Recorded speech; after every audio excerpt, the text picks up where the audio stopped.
Selamun aleyküm. Bugün miladi 7 Temmuz 2022 Perşembe, Hicri 8 Zilhicce 1443. Günün ayeti.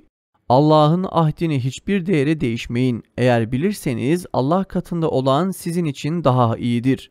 Günün hadisi. Buluğa erinceye kadar kim 2 kız evladı yetiştirirse parmaklarını birleştirerek kıyamet günü o ve ben şöyle beraber oluruz. Tarihten haberdar olmak için tarihte bugün neler yaşandı hep birlikte bakalım. 1925 İbrahim Ethem Hoca şehit edildi. Cumhuriyetin ilanından sonra kurulan istiklal mahkemelerinde binlerce alim yargılandı. Şapka takmadıkları, kılık kıyafet kanununa uymadıkları, medreselerde ders verdikleri ve Şeyh Said kıyamına destek verdikleri için birçoğu mazlumane bir şekilde idam edildi.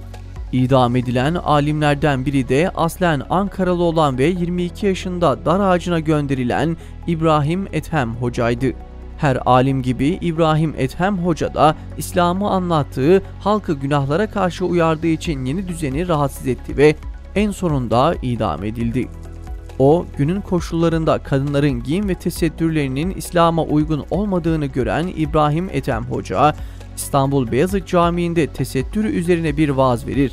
Örtünmenin önemini ayet ve hadislerle anlatan İbrahim Ethem Hoca, cemaate tesettür şer'idir, hiçbir güç onu değiştiremez. Tesettüre riayet etmeyen kadınlar günahkar olur. Bundan dolayı kadınlar örtülerine dikkat etmelidirler şeklinde seslenir.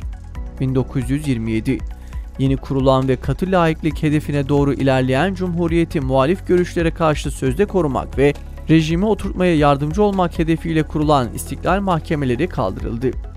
İstiklal mahkemeleri mahkemeden çok devrim komitesi görüntüsü vermiş, karşıt görüşleri hiçbir kural ve kanuna bağlı olmaksızın ortadan kaldırmıştır. Birçoğu yargısız infaz görüntüsünde olan kararlarıyla aralarında alim, şeyh ve halk önderlerinin de bulunduğu birçok insanı idam ettirmiştir. 1937 İngiltere hükümeti Filistin'in 2/3'ünü Araplara, 1/3'ünü Yahudilere bırakmayı öneren Peel raporunu yayınladı. Bu plan ortaya çıktığı dönemde büyük bir tepkiyle karşılanmış olmasına rağmen İngiliz oyununun bununla sınırlı olmadığını ve gerçek hedefin Filistin'in tamamını Siyonistlere vermek olduğunu bütün dünya sonradan anlayacak ama iş işten geçmiş olacaktı. Şu anda başta İngilizler olmak üzere Batı'nın hile ve yardımlarıyla mukaddes Filistin topraklarının, Kudüs'ün tamamı da dahil olmak üzere %80'i Siyonist Yahudi terör şebekesinin elindedir.